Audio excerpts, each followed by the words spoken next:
Hey everybody, Chad at Turner's Warehouse. Today I wanted to turn this little block of wood. Now, it looks pretty ordinary, but what I wanted to get across as far as a point is this was a little cut off of some curly acacia that we were cutting up into bigger blanks and pen blanks and knife scales and things. And this was just a little scrap, but the sapwood was super curly and super hard.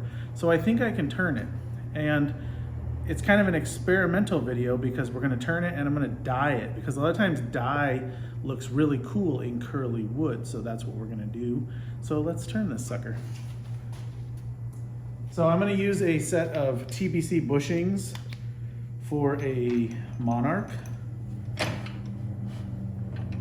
If you're not sure about TBC, I have another video that explains it, but basically it's turning between centers. That's what TBC is. And the other thing I'm going to do, kind of weird today, is I'm not going to use carbide, because I get a lot of questions about, do I need carbide to turn a pen? And the answer is no. Carbide is great and it works awesome, but I'm going to use this very large record power bowl gouge because I know it's sharp. And just to kind of get the point across, you don't have to have special tools. You can turn with whatever you have. Just make sure it's sharp. And that your tailstock is tight.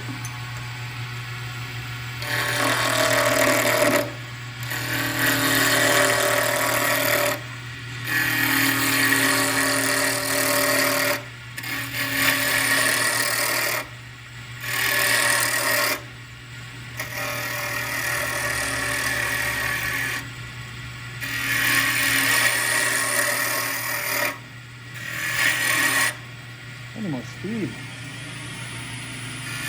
There we go.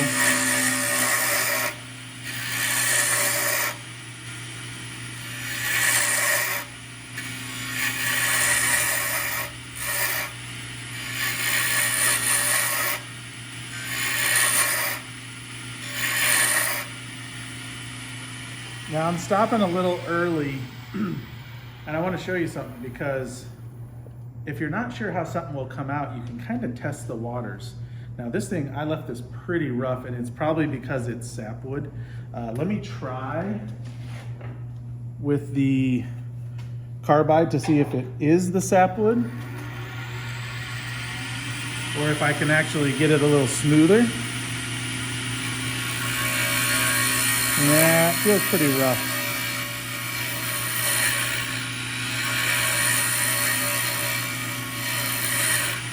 So this is just a rough piece because of the type of wood it is.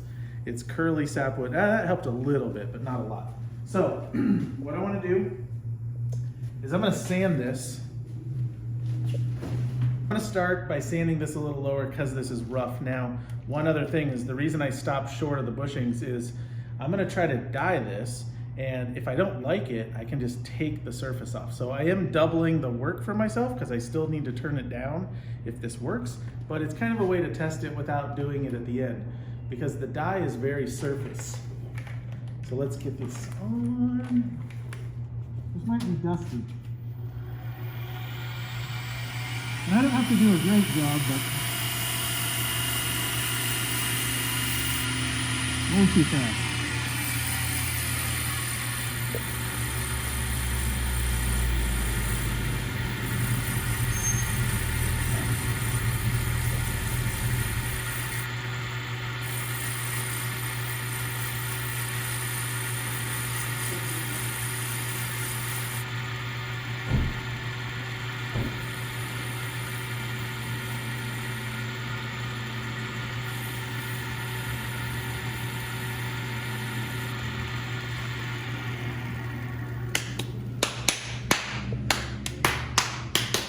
Okay, that should be good enough to see how the dye looks.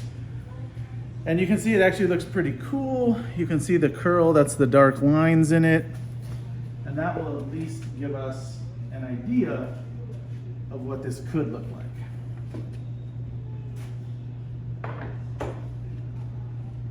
So, I'm just gonna use some basic wood dye. Get a good shake. This is purple. And the reason I'm using purple is because that's the only color I have right now. But what this will do,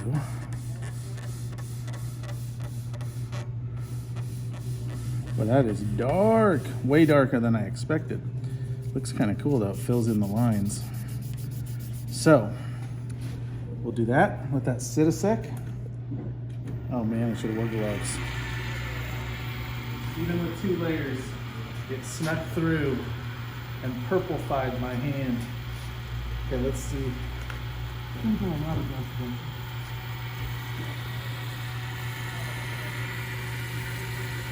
still be a little wet.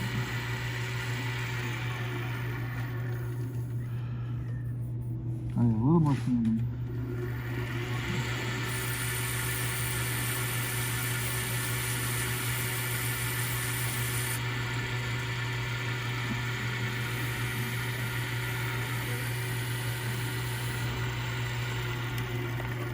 Okay. Well, that is definitely not the outcome I wanted. Although it looks cool in the lines, I think that the curls are just going to be dark streaks. So this is not what I was after. Although I don't really know what I was after with this piece. It just looked so curly. Let's see here.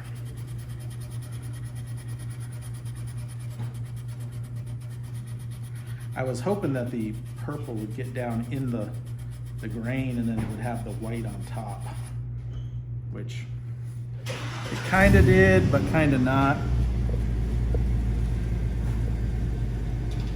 We won't really know. Here, back up for 1 sec. Now, normally I would sanding sealer it and Yorkshire Grit it. But I'm just putting a little finish on. Yeah, see, my purple's still coming out a lot. But I did this quickly just to see if I wanted to pursue this further, and I do not. Although it kind of looks cool in the grain. But see, these dark lines are the curl in the end grain, and they're gonna stay dark. So even if I sand this more, it's gonna have those dark lines, which will look, it'll look like a mistake, even though it's not. So let's go ahead and turn this down and do it clear. What do you say? Well, you know what, we could, since we're gonna turn it down, we could sand it a little more just to make sure. Just to make sure I'm not wrong. Maybe I'm wrong. Maybe all right.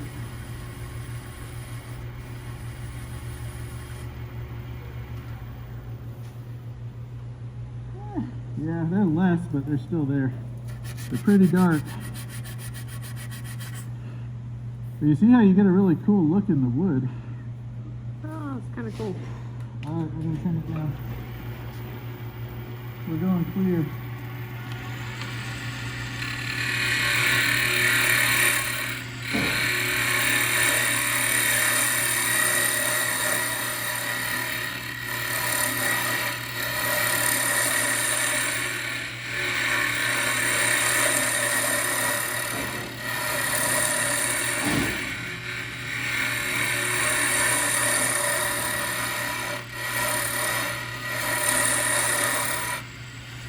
Ooh, that is rough.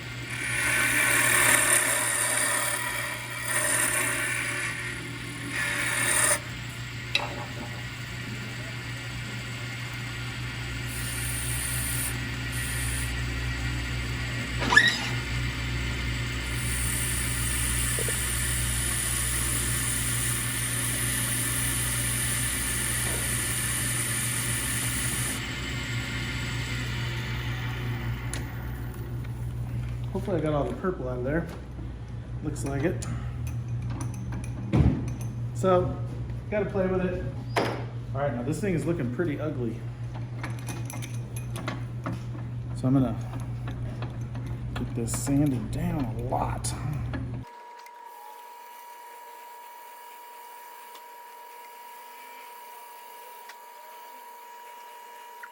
That's much better than the purple, wouldn't you say? All right. So what I'm going to do, use one towel here to wipe this clean.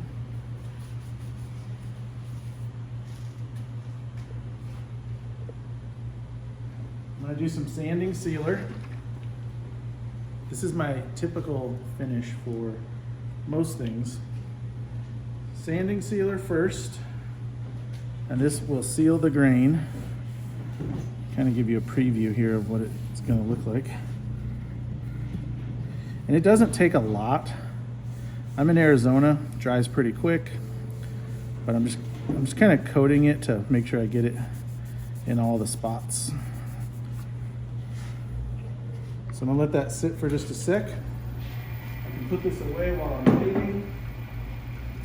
And then I can put some Yorkshire on it. Now, if you want a full Yorkshire demonstration, we have one posted, but the gist of it is, I've been using this bottle since, I think, November. So we're talking 7 months, pretty regular use, because I just use a little tiny bit like that. Now, if you're doing bowls and stuff, obviously you'll use more, but on pens it doesn't take much. So my sanding sealer's dry. Think of Yorkshire as sandpaper. This isn't a finish, this is sanding, or sanding replacement, I guess you would say. So I've got it low speed. I'm gonna put up there and I can kind of hear the from the abrasive. And I'm just gonna go back and forth. I'm gonna speed it up. That was too much. But I just wanna go until it kind of breaks down. And what's cool when you're doing this, I don't know if it'll pick up on the camera, but you can kind of start to see it shine. So once you've got it all down, you can stop it. I'm sure you could do this if you want the side to side for the grain. And then you want to clear off any of the excess. So I like to go in the corners and there, make sure it's clear. So now my piece is ready for finish. So that was sanding, this is finish. I'm going to use Mylands friction finish. At Turner's Warehouse, we sell it in these 4-ounce bottles, which I always recommend getting one of these first. Once you go through it, you can get the bigger bottle and refill your 4-ounce. Now here's the trick with a pen. 1 drop, and slowly work it across, back and forth. The reason I go slow is because I want heat to build up, and you can literally see that thing start to look like a mirror finish. Now see how it's dirty? That's from touching here and here on the steel. So I'm gonna actually flip this over and use the other clean side. Although I got some purple on there somehow. Oh, must come off my finger. So fresh drop. I wasn't the cleanest in this demonstration, but literally I'm using 2 drops and that should be all I need. And there, see the shine coming out? Looks cool. And I'll just let that spin for a sec. And that should be your finish, kind of a mirror shiny finish. Now, you see why I like this wood? It kind of looks like there's little lines in there. The dark wraps are the curl, and then you see all that grain in there. This was the end grain, not the end grain. This was the sapwood of the tree. So the whole point of this little demonstration was, if you have a little chunk of a cool piece of wood, turn it and see what it looks like, because it might look really cool. I like this, so I'm gonna actually make a pen out of this. It's finished and ready to go. So hope you enjoyed this. If you have any questions on Mylands or pen turning, let me know, and we'll see you next time.